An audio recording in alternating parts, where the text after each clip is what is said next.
didn't see Godzilla on opening day, something that I deeply regret, but I'm glad that I waited because I got to experience it after we traveled all the way to an Alamo Draft House cinema. And I gotta admit, it really does help with the experience when you can recline and enjoy a movie and you're being served dinner as well. One thing I also like about the experience, and this is part of it for me, is this little short preview that they had of Godzilla themes before the movie. You can actually watch it on YouTube. It has a collection of historical references to Godzilla and some of the weirdest things I have ever seen, making me wonder if they pulled all this stuff off of YouTube. It's just so far out there that me and my husband were freaking laughing. It was so hilarious.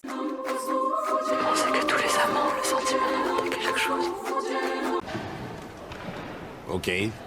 But I think it was a very strategic move because not only did you learn about the themes of Godzilla and it fell in line with what you were watching, but it also carried the exact same tone as the movie itself. So it kind of set the tone for Godzilla and Kong Empire before you even saw it. I knew just looking at the trailer for this movie that it was going to be completely stupid. And I'm going to tell you things that I loved about it, things that I hated about it, and talk about the wider conversation surrounding Godzilla and Kong. Because honestly, we need to talk about it because there is some unhinged behavior going on.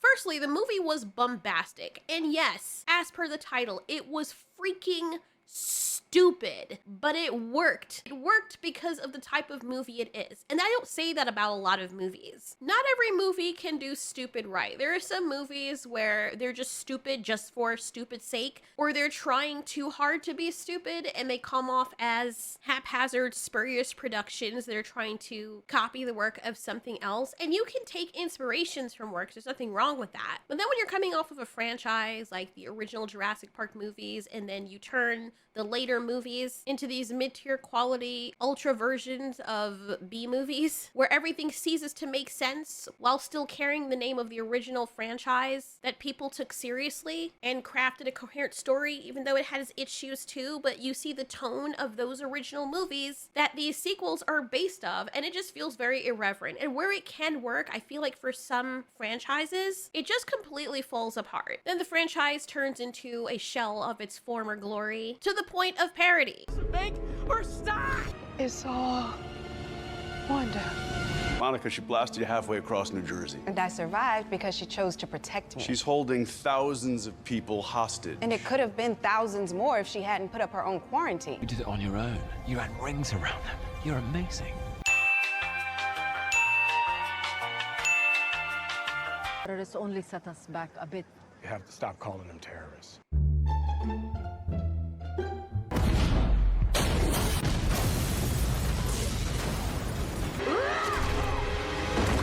Anyway, Godzilla and Kong Empire falls into this very sweet, tight, warm, hot spot where it fits like a glove in this category. The humans, first of all, they did, I feel, the right balance of the humans, even though it did result in a lot of the pacing of the movie where the humans are concerned feeling kind of rushed. But it wasn't about them, it was about the kaiju. That's what people really came here for. As a coherent, substantial movie, where the humans are concerned, that completely falls apart, but I don't have a problem with it because what I really care about is the kaiju and also the story surrounding the kaiju, their character depth, and let's just call it what it is. This is not Godzilla and Kong Empire, this is Kong and Godzilla, because Godzilla is basically a plot device to move things along. And I also believe that the only reason he's in this movie is because I don't think, and this is not to insult Kong fans at all, so relax your tits before you start spewing all of that woe is me and I'm hateful rhetoric. Most people aren't gonna go to the cinema just for a Kong movie. I think more people would pull out for a Godzilla movie rather than just a Kong movie, but Kong being there with Godzilla works. I personally would go to the movies just to see a Kong movie, but I don't think most people would. Both are iconic, both kaiju, Godzilla and Kong, are very popular, but Godzilla does have a much larger fan base. Regardless of whether or not the Kong base for Godzilla is 60% and Kong is 40%, it still means that more people are going to come out for Godzilla. He's going to have a bigger draw, especially when you're coming off of the success of the Godzilla versus Kong movie, which was a little bit more serious, but took liberties with the comedic element that they bumped up times 5,000 in Godzilla and Kong Empire. It makes sense that you would still have Godzilla in some way, shape, or fashion. And I think that Godzilla, despite how much I love him, having a lesser role in this movie, or basically being sidelined for that matter, somewhat, makes more sense in the way they executed it, because the story was mainly about Kong making a discovery that would change his life forever. I absolutely loved this experience watching this movie. Oh my god. I swear to god, the amount of anime references that were in this were just crazy. The way Scar King introduces himself and stands, I was cracking up. Also, it's great to watch your movie at the Alamo because you can get alcohol. I couldn't drink alcohol because I had to drive back, which I was very upset about. But the next time we go to see the next movie, I'm gonna be drinking alcohol. And I swear to goodness, I can see how it would make the experience more fun because alcohol makes you feel loosey-goosey-woosey. Please don't. I enjoyed the character depth and the character development of Kong. That was mainly what this movie was about. And then finally getting a lead up and Kong is like, yo, I don't want to fight you, dude. Listen, hold up 1 second. Hold up. Hold on. Please wait. Please wait. Please wait. No, no, no, no, no, no, no. Wait. Wait. And Godzilla's not listening. Godzilla's like, I done told you if I saw you, words were not gonna matter, right? We did have that conversation. Okay. I love how Godzilla in this movie is exactly like how I write him in my MonsterVerse fanfiction crap. People still are trying to die on that hill that Godzilla cares about us and he was gentle with humans. Okay, keep thinking that. You sound like those freaking domestic survivors whose boyfriends like rip their jaws open at 180 degrees and they're like, but he loves me. This movie was so comedy infused and it worked so well. I do also like Gia and her mom's development as well. Gia's so adorable and her mother was actually very likable. I didn't really care about her and I didn't actually remember her from the other movie, but she was such a phenomenal actress in this one. I also liked Little Kong. I liked the interaction that he and Kong had. Like, that could have been its own whole episode. If this was a show, I could see the Little Kong and Kong becoming friends. He basically respected him afterwards, and I liked the new kaiju. What really made me sad is Tiamat, and that she just freaking,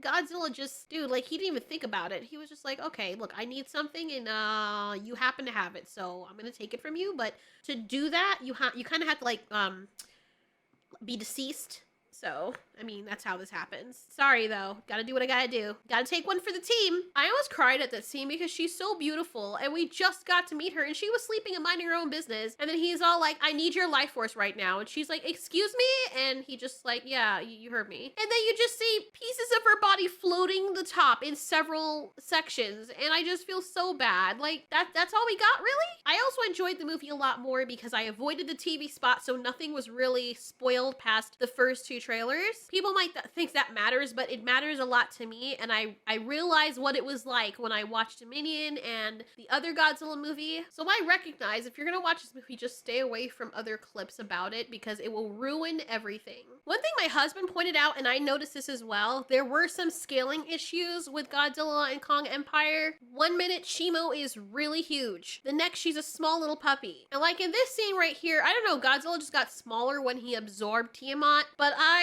I'm actually shocked at how small he is. When he absorbed her power, because that's how he got pink, he ended up basically small, much smaller than Kong if you look at them size-wise. Their proportions are a little different, but aside from his tail and his big chunky legs, look at Godzilla's upper body. This is the extent of his upper body, right? Look at Kong's upper body and his head. If it were just the upper bodies, Godzilla would lose. Atomic breath aside. I just love it, man. And it works for a kaiju movie. This is one hell of an adventure. It was a great adventure. And if you're someone who loves monsters and kaiju, then this is perfect. But now let's move on to the meat of the argument, which is how people feel about it. It feels as though people are very mixed on their experience with having watched this movie. There are kaiju fans that just did not like the movie. It wasn't their best. And there are those who absolutely loved it. like me. I personally loved it, but I can also recognize that there were issues with it. Like I mentioned before, the humans existed specifically only for exposition, which I was completely fine with. They were there and they were like, this is what Kong and the others are doing, and that's how they function in this type of movie. I am totally okay with it, but they also managed to make the humans likable. Bernie and the vet guy, I absolutely loved them. It was kind of irreverent when the one guy, they made him insufferable and they made him do the speech thing and we just knew he was gonna die and then nobody cared. But it was kind of in the line of the movie. The movie's so ridiculous, like a Fast and Furious movie, that it kind of falls in line with that kind of movie. So I excuse all of that. Is it stupid? Yes. It is very stupid. You cannot walk away from this movie and be like, this was an amazing artistic masterpiece.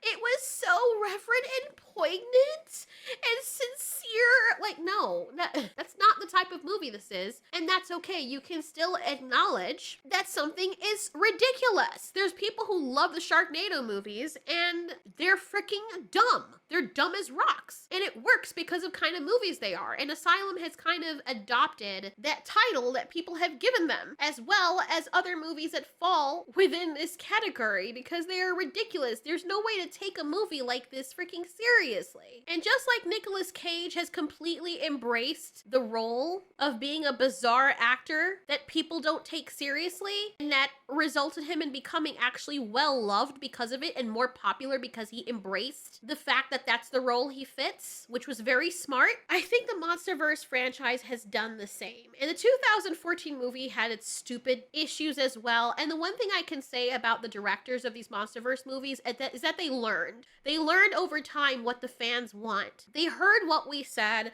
They studied the kaiju world and they're like, you know what? This is what the fans seem to respond to. It almost feels as though Adam Wingard, which is the director, looked at what people were saying, because he's probably on social media, and he didn't just say, you know what, screw you fans, you're stupid. I mean, I don't know if he's actually said anything like that, I could be wrong, but I haven't seen him say anything like that. It seems as though based on what this movie is and how Godzilla and Kong was done, that he was taking into account what the fans were saying, what they liked and didn't like about the past movies, and he culminated all of that into this movie, and I loved it. God, it was dumb and overly bombastic, but it's a kaiju smashing movie. It's supposed to be. But we can still make fun of it because it's freaking ridiculous, and you can bet your ass when it comes out, I am going to be reviewing it and I am going to pick it apart because it is so stupid and I like laughing at things and I love the movie, but part of the fun for me is picking apart how stupid it is. It's ridiculous. That being said, I'm wondering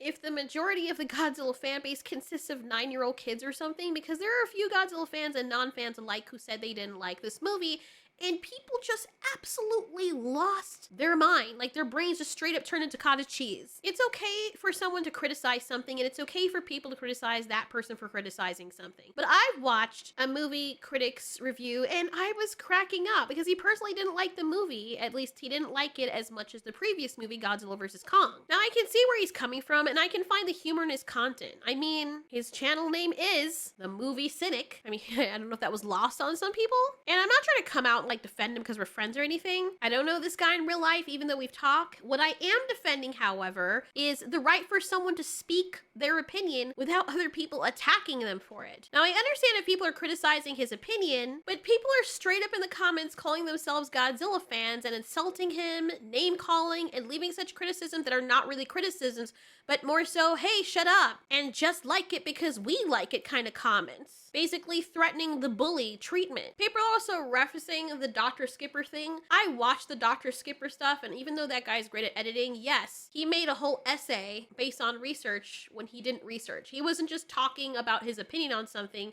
he was making it seem as though he did research on something. And I understand criticizing for the things that he blatantly got wrong. But this is not that. The Movie Cynic was literally giving his opinion and how he felt about the movie. And people keep bringing up the Dr. Skipper thing as if to say in some kind of veil threat way, I remember how we bullied off this other guy that, yeah, warranted. I understand why that guy got the backlash that he did. And that was mainly because he was stating things that were not true. That's different than someone giving their opinion. But it does feel like a kind of veil threat, like, yeah, remember how we tore that guy apart? You better walk in line or else we're gonna do the same to you. I've talked about this a lot on this channel because honestly, I think it's disgusting. The same way I call out journalists for treating the audience that way is the same way I call out the audience for treating other members of the audience that way. Not everybody's gonna like what you like, and that's okay. You're free to disagree with them and express why, but to straight up personally insult them as if they personally hurt you, or as if someone else not liking a movie is going to completely ruin your life and existence, it's a very first world problem. And I'm not talking about people who are just making fun of him for his opinion. It's people who are like straight up insulting him personally. And from what I watched in his video, he didn't go out and personally insult anybody. If he did, and I was wrong about that, I apologize. I don't think that's right either. But from what I saw, unless I missed it, he didn't personally attack anyone for liking it. So here it is. The same people are getting upset because the media is telling them what they should like and what they shouldn't like, and getting mad at audience members for not liking a movie that's preachy to them and basically calling them names, like She-Hulk did, and all of those. And everyone gets on the bandwagon and says, yes, look at how they're treating us. They're telling us what to like and not to like, and that we should just have them insult us or make subpar content we don't like and then penalize us for it, call us sexist and all that stuff when we don't like it. To which, yes, most of the audience will come together and respond with viewpoints such as, you can't make us like what we don't like, and vice versa. But here it is, another member of your community who is an audience member is exercising that right, and you're treating him the same way that the media journalists are treating all of us. How can people be that hypocritical? It's not that serious. Many Kong and Godzilla fans did not like this movie, and there are many that did like the movie. Will your girlfriend leave you? Or will your legs fall off if someone says they don't like Godzilla and Kong Empire? Will the entirety of the Godzilla catalog spanning back from the first movie just suddenly go up in flames and cease to exist if someone says that they don't like one of the Godzilla movies out of the many that they've seen and they're a fan of, or that they prefer Godzilla -1 over this one? Is someone no longer a real fan because they didn't like one movie of the franchise? Are you guys really that sad to want to bully someone because they happen to have a different opinion and didn't fall in line with your cult rhetoric? I've talked to other Jurassic Park fans who absolutely hate the second movie, The Lost World. Funny enough, because The Lost World was one of my favorite movies, but they said out of all the movies, that was the worst one for them. Imagine how sad of a human being I would have to be to fall on my knees and bite off their crotch and become viscerally angry in complete vitriol because they dare to say something bad about the franchise. The cult mentality looks bad no matter who is wearing it. And as audience members, people should know better. You're criticizing the journalists for doing exactly the same thing to you that you're doing to another member of your community, and you should all be ashamed of yourselves. Some of the comments that I read were just really sickening. Like, cultish. And y'all made this public, so I'm not blowing up everybody else's spot. You decide to comment publicly, but it feels as though like these type of comments, if this person had had this happen in real life and they made this comment or said this take, I feel like these are the kind of people who would have started stoning him like in the Bible ages or something and thrown rocks at his head. That's how bad it is. People are free to dislike his video because they don't agree, and that's fine. But some people are actually proponents for censoring because they're like, yeah, not everybody should just say things. You shouldn't be, and we should take away, if they had the ability to take away his right to speak or be a movie critic, they would have, which is disgusting. And some of the stuff that people were saying is straight up bullying, just based on the notion that he dared to think differently or feel differently about something than they did. This is beyond disgusting and very childish. And as someone who absolutely loved the movie, I think that people should have the right to not like it. I don't think someone's an idiot because they didn't like something they genuinely didn't like. Imagine someone saying you're an idiot because you don't like chocolate ice cream, or this particular brand of chocolate ice cream is too thick or too rich and too creamy and tastes like human excrement, you know, after you've had a laxative or something, and people getting upset. What? Ke? You don't like chocolate ice? You're not a real chocolate ice cream lover. No, I just didn't like this particular brand of chocolate ice cream or the way it was made today. Nope, you're not a real fan. You shouldn't be able to talk or eat any ice cream whatsoever. What the fuck? A reminder to people, you are going to need people to come to the fan base. Other people are watching this. Other people watch these videos and read people's comments. And we have fans out there who want to enter the MonsterVerse fandom. And then they see everybody acting unhinged and they're gonna be like, yeah, this franchise is obviously for toxic ass people, so I'm out. And I know not everybody represents this, but the very, very vocal section of the community are making it seem like that's the case. And that's not cool. We need to stop doing that. I would love to see more. I want to see more kaiju. They always tease us in these movies by showing us the different sectors where other kaiju are, and we have no idea who these kaiju are, and we're getting new ones. That's something I'm very excited about, and I love the direction that they're taking with this. Let's wait and see when the time when Kong actually meets a female version of himself. That would be great, and he can actually have a family. I enjoy seeing Godzilla change, and I enjoy looking forward to the other enemies that they're gonna end up fighting. It's dumb fun, and there are some movies that label themselves as dumb fun that I just cannot get beyond, and it's so stupid to the point where it makes me mad. But I personally like kaiju, and I love the movie focusing on the kaiju. And them not just being kaiju, but them having actual character and development with the anime smirks that they're doing. The one thing I was totally confused about though was Mothra. They went full, I don't know what happened with that, but from my understanding, Mothra lays an egg and then that egg hatches, right? That's what I thought. I know there's different iterations and stuff, but it seems as though Gia just summoned her from out of thin air. So is she a spirit? I'm so confused. That part was very confusing. And because the movie just went from 0 to freaking 1,000 in terms of how stupid it was, I just went with it, especially because it was cute when Godzilla went all doe-eyed on her the minute he saw her. And she was like, behave yourself, Godzilla. And he's like, damn girl, you looking thick. And then all of a sudden now he's not angry anymore because he's like, well, I guess. Aw, shucks. And I think that was kind of fan service, but I'm just curious of how that works. So do the iwi people have the ability to summon kaiju, or at least summon Mothra out of thin air? How many Mothras can they summon out of thin air? Can Gia decide that, hey, I want to summon another Mothra, and then there's doubles? Or when Mothra dies, can she immediately summon another one right away and keep summoning them back to back to back? Like, how does that work? Anyway, I loved this movie. It was so freaking amazing. I loved Godzilla vs. Kong, and I loved this one, and I enjoyed Scar King. I enjoyed the Hollow Earth world. I know some people are tired of it, but now you get another subterranean area within the Hollow Earth, and it just feels like we keep discovering places. So not only you're getting character development with the kaiju characters, but you're also getting world building with seeing all this. Look at the dinosaurs too. World building with that. Like, what is that? What was the story of this thing? That means that things this large, larger than Kong, look at him, he's walking across it. These things existed, things that are bigger than Godzilla. Let that sink in for a moment. This thing could easily eat Godzilla and Kong and not feel it going down his throat hole. And this is one of those creatures that existed at some point down here. And there's probably things much larger than it that existed as well. That's crazy. The world building is crazy. I love that. That is, wow. So yeah, I'm excited to see more. Just be kind to each other. And try not to take things so freaking personally if someone doesn't like something that you like. I think we all need to chill. Not everything is a freaking rap battle.